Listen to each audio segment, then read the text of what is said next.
गणपती बाप्पा मोरया. नमस्कार मित्रांनो, स्वागत आहे तुमचं सायन्सवाला दादा या आपल्या यूट्यूब चॅनलवरती आणि समर्पण या आपल्या विज्ञानाच्या नवीन फ्रेश बॅच मध्ये. इथे आपण शिकत असतो 2027 महाराष्ट्र बोर्डच्या विद्यार्थ्यांसाठी विज्ञान भाग 1 भाग 2 मराठी मीडियमच्या विद्यार्थ्यांसाठी. महाराष्ट्रातली पहिली मराठी मीडियमची बॅच म्हणून आपली ओळख आहे. 20 मेला आपण ह्या चॅप्टरची म्हणजे आपल्या ह्या नवीन सायन्सच्या जर्नीची सुरुवात केली होती खास 2027 बोर्डच्या विद्यार्थ्यांसाठी. आणि आपण या आठवड्यामध्ये बघत आलेलो आहोत विज्ञान भाग 1 चा धडा क्रमांक 3. One of the most important होता. मागचे दोनही लेक्चर इम्पॉर्टंट होते आणि आज आपण काही ऍक्टिव्हिटी बेस्ड क्वेश्चन्स आणि असे काही प्रश्न बघणार आहोत जे या अगोदर बोर्डला विचारलेच गेलेले नाहीयेत. म्हणजेच काय, या वर्षी येऊ शकतात. सीधी बात नो बकवास. सुरुवात करूया आपल्या धमाकेदार चॅप्टरला. आणि सगळ्यात महत्वाचं, मराठी मीडियमच्या मुलांचा सगळ्यांचा फेवरेट तुमचा गौतम दादाची गोष्ट मी तुम्हाला शेवटी सांगणार आहे. त्यामुळे व्हिडिओ आपलं लेक्चर शेवटपर्यंत बघा. आता रासायनिक अभिक्रियांच्या जेवढ्या पण काही व्याख्या होत्या, त्याचे प्रकार होते, सगळे आपण कव्हर केलेले पुराण मागच्या लेक्चरला. आणि किती मजा आली होती मला सांगा. कमेंटमध्ये फास्ट कमेंट करायची तुम्ही, फास्ट. आणि मित्रांनो मला सांगा, तुम्ही 1000 2,000 मुलं आपले व्हिडिओज बघतात आणि लाईक फक्त 40 आणि 50.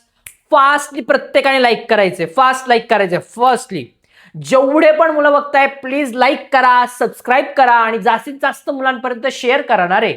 Free of cost lecture, hand return notes, PYQ, surprise study material. कोणासाठी?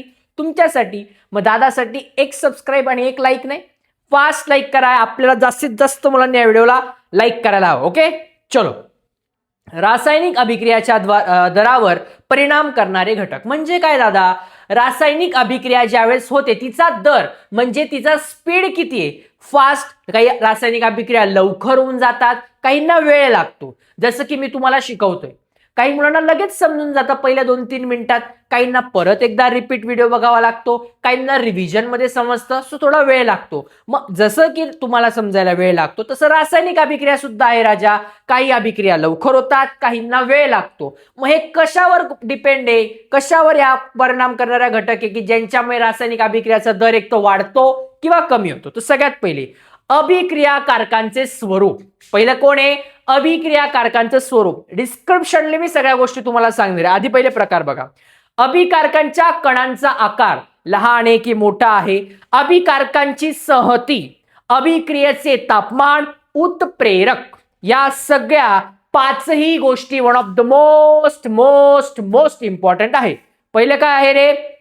अभिक्रियाकारकांचे स्वरूप. काय रे राजा? अभिक्रियाकारकांचे स्वरूप. दुसरं काय रे?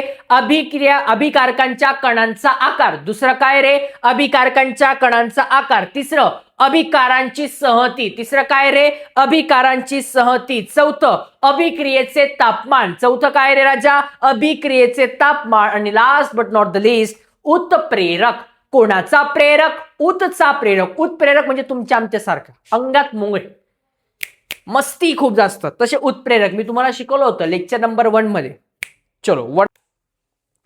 अभिक्रियाकारकांचे स्वरूप. तर पदार्थांच्या अभिक्रियशीलतेचे स्वरूपाचा परिणाम अभिक्रियेच्या दरावर होतो. म्हणजे एखादा जो पदार्थ आहे त्याची अभिक्रिया होण्याचं जे काही स्वरूप आहे हे परिणाम करतं अभिक्रियेचा दर, लवकर की उशिरा. म्हणजे काय? उदाहरणार्थ आपण घेतलं अल्युमिनियम आणि झिंक. अल्युमिनियम कोणाचा मिनियम? अल्लूचा मिनियम. कोणाचा मिनियम? अल्लूचा मिनियम. जस्त झिंक. झिंक म्हणजे काय? जस्त. या दोन्ही धातूंची विरल हायड्रोक्लोरिक आम्लाबरोबर अभिक्रिया हो. यांचा काय केली? हायड्रोक्लोरिक आम्लाबरोबर काय केली? अभिक्रिया घडून आणली. तर हायड्रोजन वायू बाहेर पडतो. कुठला वायू बाहेर पडतो? हायड्रोजन वायू बाहेर पडतो. पण जर आपण ॲल्युमिनियमची अभिक्रिया जी आहे ही झिंक पेक्षा जलद गतीने होते. म्हणजे बघा, एक असा बॉट आहे त्याच्यामध्ये HCl म्हणजे हायड्रोक्लोरिक आम्ल आहे, एक आहे त्याच्यामध्ये हायड्रोक्लोरिक आम्ल आहे. इकडे टाकला ॲल्युमिनियम, इकडे टाकला झिंक. जो ॲल्युमिनियम आहे लवकर रिॲक्ट करतो, जो झिंक आहे त्याला उशीर लागतो. म्हणजे काय? ॲल्युमिनियम जास्त अभिक्रियाशाली आहे ॲज कम्पेअर टू झिंक. म्हणून म्हटलंय पदार्थाच्या अभिक्रियशीलतेचे स्वरूप त्याची अभिक्रिया करण्याचं जे स्वरूप आहे जलद आहे की हळुवार आहे याच्यावर डिपेंड आहे की अभिक्रियेचा दर काय असणार आहे. सिंपल. बघा, दोन टेस्ट ट्यूब आहे, एकामध्ये टाकला झिंक, एकामध्ये टाकला ॲल्युमिनियम.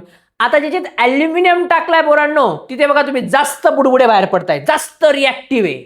दया गडबडे दया, दया तोड दे टेस्ट ट्यूब. हा तसा आहे हा ॲल्युमिनियम, जास्त अभिक्रियाशील आहे पोरांनो. दुसरा कोण आहे तुमचा झिंक, रिॲक्शन होते, अभिक्रिया होते, पण दर कसा आहे हळू आहे. हा लगेच अभिक्रिया, झिंक थोडासा उशिरा अभिक्रिया करतो. कणांचा आकार, कोणाचा आकार, कणांचा आकार. दुसरं कशावर डिपेंड आहे अभिक्रियेचा दर? कणांच्या आकारावरती. कोणावर डिपेंड आहे रे? कणांच्या आकारावरती. काय म्हणतो? अभिक्रियेत भाग घेणाऱ्या अभिकारकांच्या कणांचा आकार जेवढा लहान असेल तेवढा अभिक्रियेचा दर जास्त असतो. एखादी अभिक्रिया होते राजा, त्याच्यामध्ये जे काही आपण मूलद्रव्य किंवा जे काही कण टाकणारे त्याचा आकार जर छोटा असेल तर अभिक्रिया लवकर होईल, आकार मोठा असेल तर अभिक्रिया उशिराने होईल. कस काय रे दादा? किती वेळ लागेल? काय होईल? मला सांग. सिंपल. आपण घरात आपली आई स्वयंपाक बनवते, स्वयंपाक बनवायला हार्डली अर्धा पाऊण तास मॅक्झिमम ती घेते, सगळ्यांना जेवण वगैरे बनवते. अचानक आपल्याकडे पाहुणे आले, पाहुणे जास्त आले, आपल्याकडे 15 ते 20 पाहुणे आले. अरे बापरे दादा, मग भंडारा सगळ्यांना. मग काय, हे सगळ्यांना ज्यावेळेस जेवण बनवायचं असेल राजा मला सांगा किती वेळ लागेल? जेवण सेम आहे, सगळं सेम आहे. काय झालं? कणांचा आकार वाढला. इकडे कणांचा आकार छोटा होता, लवकर. कसं? शहाबादी फरशीचे तुकडे व त्याची भुट्टी विरल हायड्रोक्लोरिक बरोबर जर का अभिक्रिया केली, म्हणजे काय? एक टेस्ट ट्यूब आहे, त्याच्यामध्ये शहाबादी फरशीचे तुकडे केले, फरशी आहे त्याचे तुकडे केले, आणि एकामध्ये आहे ना त्याची भुकटी, भुकटी म्हणजे काय रे? पावडर केली. मला सांगा सगळ्यात पहिले फरशीचे तुकडे जे ते रिॲक्ट होतील की भुकटी? त्या अगोदर एक सिंपल अजून एक्झाम्पल देतो. साखर आहे, एक ग्लास आहे, 2 ग्लास घेतले, इकडे एक इकडे, दोघींमध्ये पाणी आहे. एका याच्यामध्ये मी टाकलं जाड साखर जी असते आपली खडी साखर दाणे दाणे, आणि एका याच्यात टाकली पिठी साखर पावडर. मला सांगा सगळ्यात पहिले कोण विरघळेल? पिठी साखर विरघळेल की खडी साखर विरघळेल? फास्ट कमेंट करा, फास्ट फास्ट बच्चा, चलो चलो चलो चलो. मला सांगा सगळ्या. Very good very good. कोण रे? पिठी साखर सगळ्यात विरळेल. कारण का? कणांचा आकार छोटा आहे. जेवढा कणांचा आकार छोटा तेवढी अभिक्रिया लवकर होणार. बघितलं राजा, आपल्या आजूबाजूच्या गोष्टींमध्येच विज्ञान लपलेलं आहे, पण आपला बघण्याचा दृष्टिकोन. मला सांगा, हे पिठी साखर खडी साखर घरात बघितलेली अभिक्रिया आहे. काय गरज आहे ॲल्युमिनियम झिंक आणि असे तसे एक्झाम्पल घ्यायची? काही गरज नाही. शहाबादा फरशीचं एक्झाम्पल घ्यायची गरज आहे का? नाही. आपल्या डोळ्यांनी ज्या गोष्टी बघितल्या तसेच जर का एक्झाम्पल घेतले पुस्तकात तर किती सिंपल होईल. पोरांना लगेच समजून जातील गोष्टी. बघा आता काय होतं, जे काही शहाबादा फरशीचे पीसेस आहे, स्लोअर म्हणजे काय? हळुवार पद्धतीने ज्यातून कार्बन डायऑक्साईड बाहेर पडेल. कशातून? ज्याचे पीसेस आहे मोठे मोठे. जे काही पावडर आहे, भुट्टी आहे पोरांनो, तिच्यातून काय? फास्ट रिॲक्ट होते, म्हणजे काय? फास्ट अभिक्रिया होईल. कणांचा आकार जेवढा मोठा असेल तेवढा अभिक्रियेचा दर जास्त असतो. आकार छोटा, अभिक्रिया लवकर. आकार मोठा, अभिक्रिया उशिरा. असो. आता अभिकारकांची संहती म्हणजे काय? विरल हायड्रोक्लोरिक मध्ये ऍसिड मध्ये अम्लामध्ये CaCO3 बरोबर मंद गतीने अभिक्रिया करते, तर सहत हायड्रोक्लोरिक ऍसिड जलद गतीने अभिक्रिया होते. आता विरल म्हणजे काय आणि सहत म्हणजे काय? याचं एक सिंपल एक्झाम्पल. हा पोरांनो, एखादं केमिकल आपण घेतलेलं आहे, 2 केमिकल, एक हायड्रोक्लोरिक ऍसिड आहे, इकडे पण एक हायड्रोक्लोरिक ऍसिड आहे. आपण एक्झाम्पल घेऊ, हे 2 बॉटल्स आहेत पोरांनो. ओके. आता इकडे हायड्रोक्लोरिक ऍसिड आहे, इकडे पण हायड्रोक्लोरिक ऍसिड आहे. याच्यात काय केलं माहिती का पोरांनो? मी पाणी टाकलेलं आहे. काय टाकलं? पाणी. आणि याच्यात फक्त हायड्रोक्लोरिक ऍसिड आहे. मला सांगा रिॲक्शन ही या प्लास्टिकच्या बॉटल बरोबर लवकर होईल का स्टीलच्या बॉटल बरोबर लवकर होईल? फास्ट मध्ये टाका. याच्यामध्ये हायड्रोक्लोरिक आम्ल पण आहे आणि पाणी पण टाकून ठेवलंय. याच्यामध्ये फक्त केमिकल भरलेले, फक्त केमिकल, काहीच मिश्रण नाहीये. फास्ट कोण रिॲक्ट करेल? Plastic bottle steel bottle, plastic bottle steel bottle. Who is winner, who is winner? Fast fast fast चला. काय रे राजा? तर राजा रे सगळ्यात पहिले स्टील बॉटल मध्ये रिॲक्शन येईल का? त्याच्यात फक्त केमिकल आहे. Good good good. कमेंट टाका, कमेंट फास्ट. मराठी मीडियमच्या पोरांनो जास्तीत जास्त मुलांपर्यंत व्हिडिओ शेअर करा. जेवढे जास्त मुलं येतील मजा तेवढी जास्त चांगली येणार आहे. कारण मला सांगा इतक्या मजेदार पद्धतीने तुम्हाला शिकवतोय की नाही? हा. तर का दादा, जो प्लास्टिकची बॉटल आहे त्याच्यामध्ये हायड्रोक्लोरिक ऍसिड तर होताच, पण त्याचबरोबर पाणी पण ऍड होतं. म्हणजे काय रे, ते विरल होतं. सहज म्हणजे काय, फक्त त्याच्यामध्ये केमिकल म्हणजे हायड्रोक्लोरिक ऍसिड होतं. मग म्हणून काय म्हटलंय की विरल हायड्रोक्लोरिक आम्लाबरोबर CaCO3 मंद गतीने अभिक्रिया करतो आणि सहज हायड्रोक्लोरिक आम्लाबरोबर जो काही CaCO3 आहे हा जलद गतीने अभिक्रिया करतो. निष्कर्ष काय म्हणतो? अभिक्रियेचा दर हा अभिक्रियाकारकांच्या सहतीच्या प्रमाणात बदलतो. सहतीची एवढी जास्त तेवढी अभिक्रिया लवकर होणार. अभिक्रियेचे तापमान, तापमान पण महत्वाचं आहे बाबा. कसं काय? चुनखडीच्या अपघटनामध्ये तापमानापूर्वी चुन्याची निवळी दुधी होत नाही. कमी तापमानाला दर 0 असतो. म्हणजे काय, एक चुनखडी घेतला पोरांनो, नुसता पाण्यात टाकून दिला, तो तसाच राहणार. पण त्याला हीट दिली, काहीतरी केल्याने काहीतरी होणार. म्हणजे सिंपल. तुम्ही बसलेले लेक्चर करताय, मी तुम्हाला सांगतोय पोरांनो इम्पॉर्टंट आहे, 100% बोर्डला येणार आहे. हा. पण जर का तुम्ही ऑफलाईनला असते, एखादी मस्त छडी माझ्याजवळ असती, उद्या हे पाठ करून यायचंय तुला, आणि तुम्हाला माहिती आहे ऑफलाईनला पोरांना खूप मारायचो, तुम्हाला खोटं वाटेल. मी काय करायचो तुम्हाला माहिती आहे का? ऑफलाईनला एक लेक्चर झालं का त्यानंतर त्या लेक्चरचे जेवढं मी टॉपिक शिकवले त्याचं लर्निंग करायचं. बिकॉज ऑब्व्हियस आहे की तुम्ही कितीही कन्सेप्ट क्लिअर केल्या पण पाठांतर लक्षात ठेवणं इम्पॉर्टंट ना, कारण पेपरात तर लिहायचं आपल्याला. मग मुलांचं पाठांतर घ्यायचो. जर का पोरांनी ऐकलं नाही, तुम्हाला खोटं वाटेल, इस्पे जाऊ मत तू. हा. तर एक मोठा असा वर्ग, तुम्हाला वर्गाच्या खोल्या अशा मोठ्या उभ्या राहायच्या, तर शेवटच्या टोक्याला मुलाला मी उभं करायचो, असा त्याचा कॉलर पकडायचो अशी, आणि त्याला धाप धाप धाप धाप धाप पाठीवरती देत दनादन असा करत करत पुढे घेऊन जायचं. दुसऱ्या दिवशी 100.3.4% तो अभ्यास करायचा. म्हणजे पोरं आहे ना, आठवडाभर त्यांना एन्जॉय वाटायचा. कारण तुम्हाला माहितीये, विचार करा, ऑनलाईनला शब्दांची मर्यादा आहे, काय बोलायचं काय नाही, तरी तुम्हाला एवढी मजा येते. ऑफलाईनला काय मजा येत असेल, आणि त्या पोरांच्या वातावरणामध्ये किती मजा येत असेल ऑफलाईनचा ज्यावेळेस क्लास असेल आपला त्यावेळेस. तर ते पोरं मजा करायचे, पण पाठांतराची वेळ आली का ते घाबरून जायचे. आणि मी सुट्टी पण नाही घेऊ द्यायचो. सुट्टी घेतली का डायरेक्ट घरी फोन, हॅलो, हा ओ पाटील मावशी, तुमचा मुलगा आलेला नाही आज क्लासला, आज पाठांतर होतं. नाही नाही, त्याला तुम्ही त्याला पाठांतरला पाठवून द्या, नाहीतर उद्यापासून त्याला घरीच बसवा मग. ओके. पोरं घाबरायचे. तुमच्या बाबतीत तसं नाही आहे, पण असो, आय होप सो की आपले सायन्सवाल्याचे पोरं एखादी गोष्ट फ्री भेटते याचा पुरेपूर पद्धतीने वापर करत असतील. नेक्स्ट, निष्कर्ष काय? तापमान वाढलंय की अभिक्रियेचा दर वाढतो. म्हणजे काय पोरांनो, जी चुन्याची खडक आहे त्याला हीट दिली, काय होईल? रिॲक्शन लवकर होईल. काय होईल? अभिक्रिया लवकर होईल. निष्कर्ष काय? तापमान वाढवले तर अभिक्रियेचा दर म्हणजे टाइम पण काय होतो? वाढतो. आता बघा, चुन्याचा खडक आहे, त्याला काय दिले? हीट देतोय आपण, स्टीम देतोय. तुम्ही बघा, अशी वरच्या साईडला असे नॉर्मल बुडबुडे व्हाईटिश कलर, पांढरा पांढरा कलर येतोय का नाही, ती झाली चुन्याची निवळी दुधाळ होते. हा एक इम्पॉर्टंट प्रश्न आहे गिव्ह रिझन्स मध्ये. चुन्याची जी नळीकांडी का काय म्हणतात त्याला, ती दुधाळ का होते वगैरे, हा मी तुम्हाला IMP आपल्या हँड रिटन नोट्स त्याच्यात ऍड करून देईल. ऍड केलाय. युनिट टेस्टला मी तुम्हाला क्वेश्चन जी PDF टाकली ना त्याच्यामध्ये तुम्हाला बघायला भेटेल. उत्प्रेरक. कोणाचा प्रेरक? ऊतचा प्रेरक. ज्या पदार्थाच्या केवळ उपस्थितीमुळे रासायनिक अभिक्रियेचा दर वाढतो, परंतु त्या पदार्थामध्ये मात्र कोणताही रासायनिक बदल होत नाही, अशा पदार्थाला उत्प्रेरक म्हणतात. म्हणजे काय? एखादा पदार्थ आहे, तो जर का आला तर रासायनिक अभिक्रिया लवकर होते, रासायनिक अभिक्रिया लवकर होते, परंतु त्या पदार्थामध्ये कोणताही रासायनिक बदल होत नाही. मी तुम्हाला एक्झाम्पल दिलं होतं उत्प्रेरकचं. अभ्यास तुम्हाला करायचा आहे, बोर्डचा पेपर तुम्ही जाणार आहे, पण इथं उत्प्रेरक कोण आहे? मी. असंही तुम्ही पुस्तकातून अभ्यास केला चांगले मार्क्स मिळवणार आहे, पण trick, short trick, hand return notes, PYQ, IMP topic दिले, बूस्ट, जास्त मार्क्स मिळणार, लवकर अभ्यास होणार, सिंपल भाषेमध्ये समजणार. उत्प्रेरक, जो स्वतः कुठली अभिक्रियामध्ये जात नाही पण अभिक्रियेचा दर वाढवतो त्याला म्हणायचं उत्प्रेरक. काय म्हणायचं?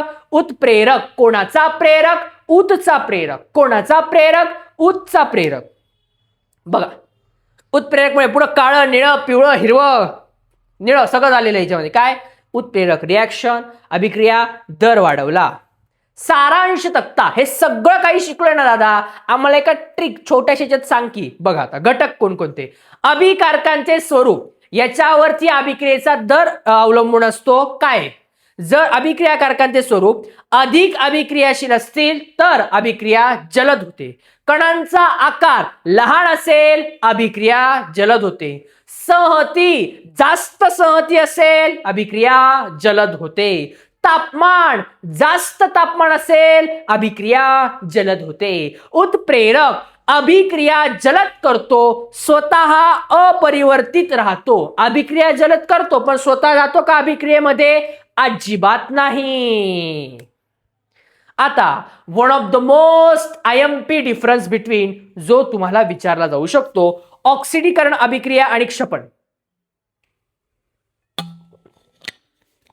ऑक्सिडीकरण आणि क्षपण.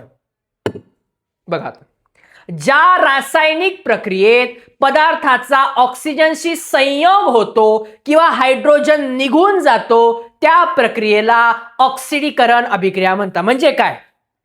अशी अभिक्रिया जी ऑक्सिजन सोबत संयोग करते आणि हायड्रोजनला सोडून देते. ऑक्सिजन सोबत संयोग करते आणि हायड्रोजनला सोडून देते, त्याला म्हणायचं ऑक्सिडीकरण. ऑक्सिडीकरण मध्ये काय? तो ऑक्सिजन घेतो, हायड्रोजन सोडतो. ऑक्सिजन घेतो, हायड्रोजन सोडतो. तुम्ही सुद्धा घरी असंच करा. असंच करत राहिले डोक्यात फिट राहील. रिपीट रिपीट, डोक्यात फिट. हा काय रे राजा, एखादी अभिक्रिया जेव्हा ऑक्सिडीकरणाची अभिक्रिया होते ना तेव्हा तो ऑक्सिजनची संयोग करतो, ऑक्सिजनला घेतो आणि हायड्रोजनला म्हणतो हायड्रोजन चल बच्चा निकल जा तू अभी मेरे जिंदगी से, हायड्रोजनला काढून टाकतो. क्षपण म्हणजे काय? अशी अभिक्रिया आता उलट हायड्रोजनचा संयोग करते आणि ऑक्सिजनला चल बच्चा निकल जा मेरे जिंदगी से सोडून देते. हायड्रोजनला घेते, ऑक्सिजनला सोडते. हायड्रोजनला घेते, ऑक्सिजनला सोडते, त्याला म्हणायचं क्षपण. काय म्हणायचं रे? क्षपण रे क्षपण, काळा काळा क्षपण. हा आता मी इकडे रिपीट करतोय ना, माझ्या पोराने पटकन मी जशी ऍक्शन करतोय ना तुम्ही पण करायची, म्हणजे तुम्हाला लवकर लक्षात येईल. बघा बोर्डच्या पेपरला गेले ना, बाकीच्यांचं काय होईल मला माहित नाही, आपल्या पोरांना ट्रिक लक्षात राहील. कसं माहिती का? कार्बन डेटिंग आला तर पोरांना उत्तर पाठ असतात. बघा तुमच्यासोबत बऱ्याच वेळा झाला असेल, मोठे मोठे पोरं उत्तर पाठ करतात, प्रश्नच माहित नाही राहत दादा आम्हाला कुठल्या प्रश्नाचं कुठलं उत्तर आहे. मग तुम्हाला मी ट्रिक्स सांगितले, जसं की कार्बन डेटिंग आला तुम्हाला, कार्बनी वयमापन, सॉरी तुमचं डोबे रॅनर आला. डोबे रॅनर पोरं काय म्हणतील? डोबे रॅनर डोबे, हे दादानी सांगितलं डब्बा मेथड, 3 मूलद्रव्य, त्रिके. लक्षात जर का तुम्हाला विचारलं कोणीतरी कोणती आपली दुहेरी विस्थापन अभिक्रिया, अरे दादाने सांगितलं होतं इसकी टोपी उसके सर, उसकी टोपी इसके सर, तुमच्या लक्षात आलं. जर का तुम्हाला कोणी सांगितलं कोणती आपली विस्थापन अभिक्रिया, लगेच माझ्या पोरांना आठवेल, अरे अच्छा चलता हूं, दुआओं में याद रखना, स्टोरी आठवेल, दादाने सांगितलं होतं एक मुलगा एक मुलगी लग्न करायचं असतं, 25-30 रुपयाची पार्टी, 25-30 लाखाचा पॅकेज.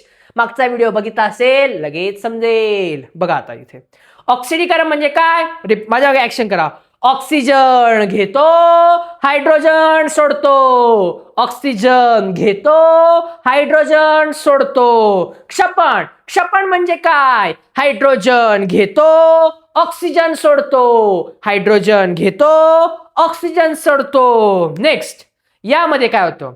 हा जो आहे पोरांनो ऑक्सिडीकरणामध्ये आयन इलेक्ट्रॉन गमावतो, इलेक्ट्रॉन गमावतो आणि क्षपणामध्ये इलेक्ट्रॉनचं ग्रहण करतो. ऑक्सिडीकरण मध्ये इलेक्ट्रॉन गमावतो आणि क्षपण मध्ये इलेक्ट्रॉन ग्रहण करतो. आता जे रासायनिक पदार्थ ऑक्सिडीकरण घडवून आणतात त्यांना ऑक्सिडक किंवा ऑक्सिडायझिंग एजंट म्हणतात. ऑक्सिडक किंवा ऑक्सिडायझिंग एजंट जे क्षपण घडवून आणतात त्यांना क्षपणक किंवा रिड्युसिंग एजंट म्हणतात. क्षपणक किंवा रिड्युसिंग एजंट म्हणतात. जसं की पोरांनो तुम्ही कटिंग करायला जाता, कटिंग वाला. भाजीपाला घ्यायला जाता, भाजीपाला वाला. सायन्स शिकायला येता, सायन्स वाला. तुमचा आपला हक्काचा दादा. तसं इकडे पण आहे. काय राजा? तर जो ऑक्सिडीकरण करून आणतो ऑक्सिडक, जो क्षपण करून आणतो क्षपणक. जो ऑक्सिडीकरण तो ऑक्सिडक, जो क्षपण करून आणतो क्षपणक. एक्झाम्पल इकडे ऑक्सिजन देता वगैरे हे दोन एक्झाम्पल्स तुम्ही लिहून यायचे. 3 points. One of the most IMP difference between आहे. चलो नेक्स्ट. क्षरण मोस्ट इंटरेस्टिंग आणि महत्वाचा टॉपिक आहे तुमच्यासाठी. यावरती बऱ्याच वेळा प्रश्न विचारले असतील. ज्यांची युनिट टेस्ट झाली असेल ते सांगतील किती इम्पॉर्टंट आहे ही गोष्ट. चलो बच्चा, आता गंज म्हणजे काय? नाही सॉरी सगळ्यात पहिले आपल्याला हे बघायचंय गंजण्याचा अभ्यास. सगळ्यात पहिले तर की क्षरण गंज कधी लागतो राजा रे? म्हणजे क्षरण कधी होतं? जेव्हा वारा म्हणजे हवा आणि पाणी या दोघांचा एकत्रित संमेलन होईल त्यावेळेस लोखंडाला गंज लागतो. तुम्ही बघितलं असेल मोस्टली शाळेमध्ये जे आपले बेंचेस असतात बघा, त्या बेंचला ते खाली जी आपली लोखंडाचा तो एक पाईप असतो त्याला मोस्टली गंज लागलेला असतो. ज्या खिडक्या असतात त्या खिडक्यांना गंज लागलेला असतो. तर ते ह्या गोष्टी या सगळ्या. मग ह्या ज्या गोष्टी पोरांनो, ही जे खिडकी ना, तुम्हाला खरं सांगू का, तुम्ही आता शाळेतल्या सगळ्यात म्हणजे तुमच्या लाईफच्या सगळ्यात बेस्ट मोमेंटमला आहे. बेस्ट लाईफ तुम्ही जगताय आता एका छान स्टेजला आहात. म्हणजे तुम्हाला आज शाळेच्या खिडकीजवळ बसून ही बाहेरची दुनिया खूप हवीशी वाटत असेल. पण ज्यावेळेस तुम्ही बाहेर येणार ना तेव्हा त्या 4 भिंतीतलं तुमचं ते जग आहे तुम्हाला पुन्हा हवं असं वाटेल. पण ती वेळ कधीच येत नाही. आता तुम्ही तुमच्या मित्रमैत्रिणींसोबत आहात ना, हे 10वीचं वर्षात खूप चांगला टाइम स्पेंड करा. कारण नंतर तुम्ही तुमच्या मित्रमैत्रिणींना फक्त सोशल मीडियावर आणि फार फार तर 15 ऑगस्ट आणि 26 जानेवारीला भेटणार आहे. तुम्ही तुमच्या लाईफच्या खरंच सुवर्ण क्षणात आहात. हे जे 10वीचं वर्ष आहे ना, अभ्यासासोबत आपल्या मैत्रिणींसोबत आहे ना चांगला क्वालिटी टाइम स्पेंड करा आणि मस्त मजा करा पोरांनो. खूप महत्वाचं वर्ष आहे कारण हे तुमचं. तर क्षरण म्हणजे काय बघा, तो खिडक्यांना गंज वगैरे लागतो तुमच्या. तसंच इकडे पण आहे बघा. आता काय होतं, उकळलेलं पाणी व तेलाचा थर. पाणी उकळलेलं आहे, वरती तेलाचा थर आहे. तेलाचा थर असला म्हणजे हवा बाहेर नाही येऊ बाहेरची जी हवा आहे ती मध्ये येऊ शकत नाही. मला सांगा खेळायला गंज लागेल का? क्षरण होईल का? दादा क्षरण कधी लागतं? पाणी आणि हवा दोघी असतील तर लागतं. हा बरं, इकडे काय पाण्याचा थर आहे? नाही, अजिबातच लाग. हवा कंपल्सरी, पाणी तरी नेग्लिजिबल, हवा पाहिजेच. सेकंड, मिठाचे द्रावण. मिठाचे द्रावण मध्ये लागेल का दादा? हो. पाणी मिठाचा असो नाही तर साखरेचा असो, पाणी आणि हवा दोघी आहे. म्हणून जी दुसरी टेस्ट ट्यूब आहे तिच्यामध्ये सगळ्यात लवकर क्षरण होईल. सगळ्यात लवकर कुठे होईल? दुसऱ्यामध्ये. तिसऱ्यामध्ये क्षरण होईल का? हो. का? पाणी नाही दादा, पण हवा पूर्ण येते. हवा असेल तरी पण चालेल. याच्यामध्ये सुद्धा क्षरण होईल पण उशिराने होईल कारण पाणी नाही ना. जर हवा जर हवा व निर्जल कॅल्शियम क्लोराईड असेल तर काय होईल? याच्यामध्ये होईल का पोरांनो अभिक्रिया लगेच लवकर? क्षरण लागेल का? नाही लागणार. पाणी पण नाहीये, हवा पण नाही, वरतून बंद केलंय. चौथ्याला पण नाही. दुसऱ्या आणि तिसऱ्यामध्ये काय क्षरण लागेल? त्या दुसऱ्याला सगळ्यात लवकर क्षरण होईल, तिसऱ्याला वेळ लागेल. चलो next. He diagram activity based question, one of the most IMP question आहे. काय बघायचे? गंज म्हणजे काय? बरं, हा जो डायग्राम बेस्ड क्वेश्चन आहे ना बघा, पहिले कसं होतं ना, पहिल्याचा जो पेपर पॅटर्न होता ना त्यात क्वेश्चन आन्सर असं असायचं. पण आता बोर्डचे जे येणारे काही मागचे जे पेपर जर तुम्ही बघितले ना, ऍक्टिव्हिटी बेस्ड क्वेश्चन फार आहे. म्हणजे एक क्वेश्चन त्याच्या सब क्वेश्चन्स 3, एक मोठी डायग्राम वरून क्वेश्चन. सो त्याच्यावर तुम्हाला चांगला भर द्यायचा आहे. ऍक्टिव्हिटी बेस्ड क्वेश्चन मिस करू नका. मी तर कव्हर करणारच आहे आणि तसं जमलं ना तर आपण ऍक्टिव्हिटी बेस्ड क्वेश्चनची एक शीट बनवून टाकू. मे बी सगळे चॅप्टर्स कंप्लीट झाल्यावर की बोर्डला मी गॅरंटीने सांगतो, मागच्या वर्षी पण बनवली होती, यावेळेस अजून काहीतरी ऍड करू किंवा रिमूव्ह करू. ज्या गोष्टी वाटते की येणार नाही ना त्या रिमूव्ह करून नवीन काहीतरी टाकू आणि एक PDF बनवू ज्याच्यातूनच ऍक्टिव्हिटी बेस्ड क्वेश्चन आहे. गॅरंटीने सांगतो तुम्हाला, टेन्शन घेऊ नका. बघा आता गंज म्हणजे काय? गंज म्हणजे लोखंडी वस्तूच्या पृष्ठभागावर त्या ओलसर हवेच्या संपर्कात आल्यावर जमा होणारा तांबूस तपकिरी रंगाचा सजल फेरिक ऑक्साईडचा थर. बघा, गंज म्हणजे काय, एखादी लोखंडी वस्तू तिच्या पृष्ठभागावर वरती त्याला ओलसर हवेच्या, ओलसर म्हणजे ओला हवेच्या जर संपर्कात आला तर काय जमा होईल, तांबूस तपकिरी रंगाचा. कोणत्या रंगाचा, तांबूस तपकिरी रंगाचा सजल फेरिक ऑक्साईड. कोणता, सजल फेरिक ऑक्साईड. कोणता, सजल फेरिक ऑक्साईडचा एक थर, लेयर तयार होते. वरती बघा डायग्राम मध्ये दिले, जमा झालेला गंज, हा झाला तुमचा गंज. गंजाचे रासायनिक सूत्र म्हणजे काय, गंजाचे रासायनिक सूत्र Fe2O3.H2O. Fe2O3.H2O. रिपीट करा, Fe2O3.H2O. Fe2O3.H2O. Fe2O3.H2O. Fe2O3.H2O. Repeat करा, Fe2O3.H2O. रिपीट करा.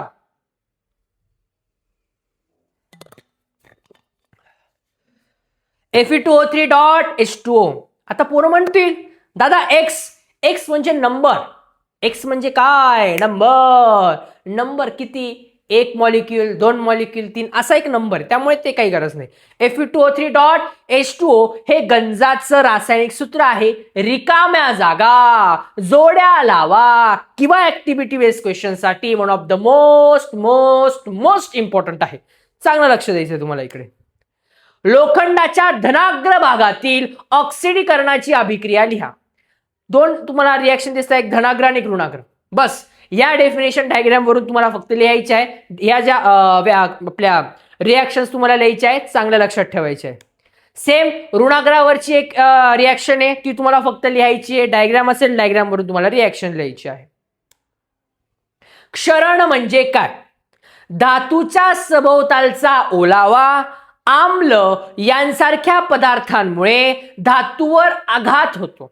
बघा पोरांनो, धातूच्या सभोवताली आजूबाजूचा ओलावा, आम्ल यांसारख्या पदार्थांमुळे धातूवर आघात होतो. या आघातामुळे धातूचे क्षरण होते असे म्हणतात व ही प्रक्रिया क्षरण म्हणून ओळखली जाते.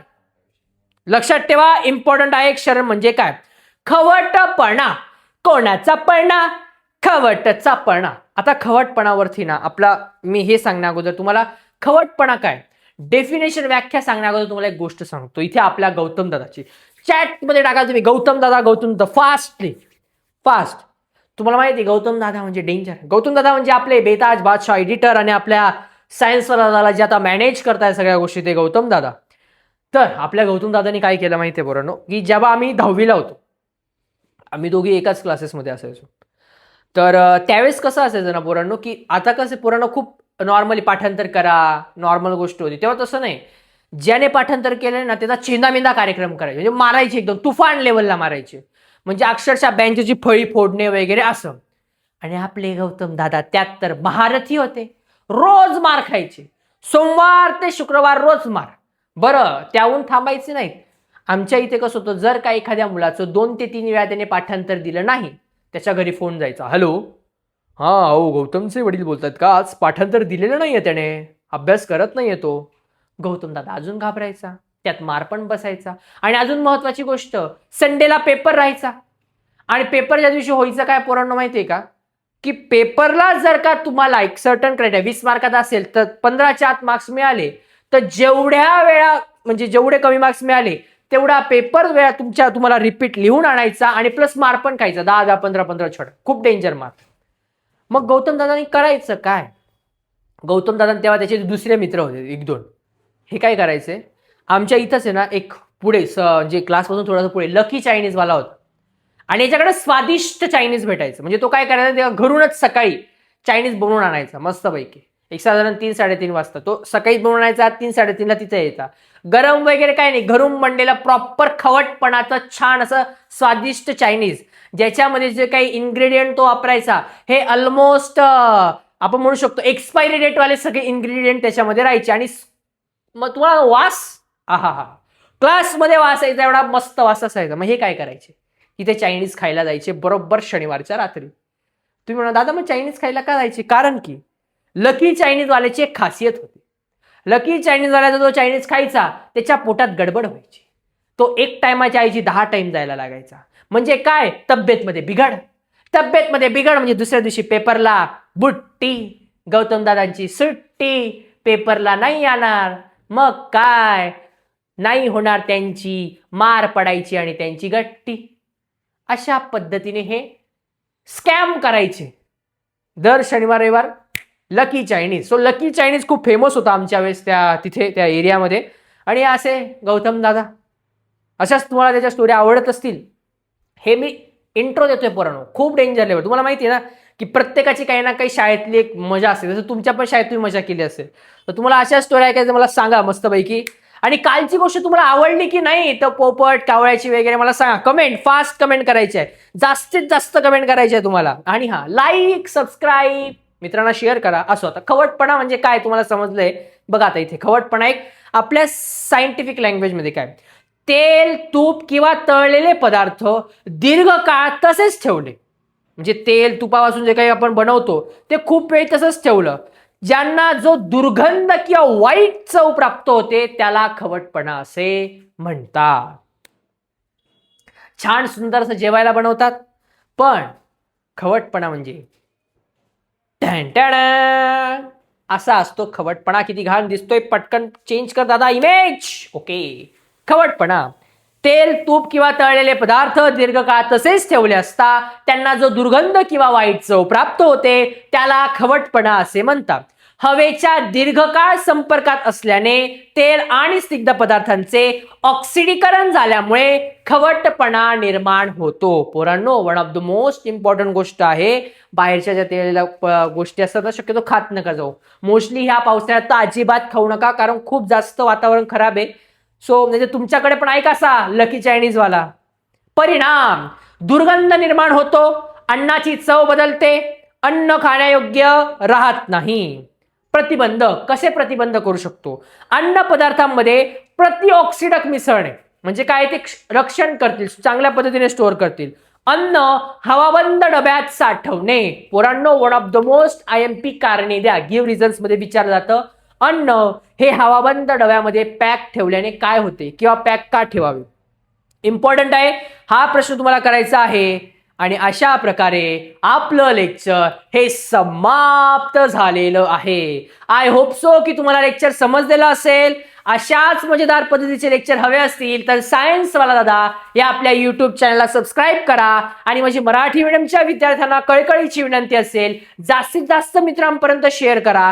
बऱ्याच मुलांनी त्यांचे शाळेतले जे काही मित्र मैत्रिणी आहेत त्यांचा एक ग्रुप तयार केला आहे. त्या ग्रुपमध्ये सायन्सवाला दादाला ऍड केलेला आहे. तिथे तुमच्या नोट्स वगैरे तुम्हाला हव्या असतील, ज्यांचा ग्रुप तयार नाही तुम्ही तसं सुद्धा करू शकता. इव्हन जास्तीत जास्त मुलांपर्यंत तुम्ही आपला व्हिडिओ शेअर करा, अजून जास्त मजा येईल. Thank you so much. मजा करा, मस्ती करा, पण आपल्या आईवडिलांना त्रास होणार नाही याची नक्की काळजी घ्या राजाने. Thank you so much.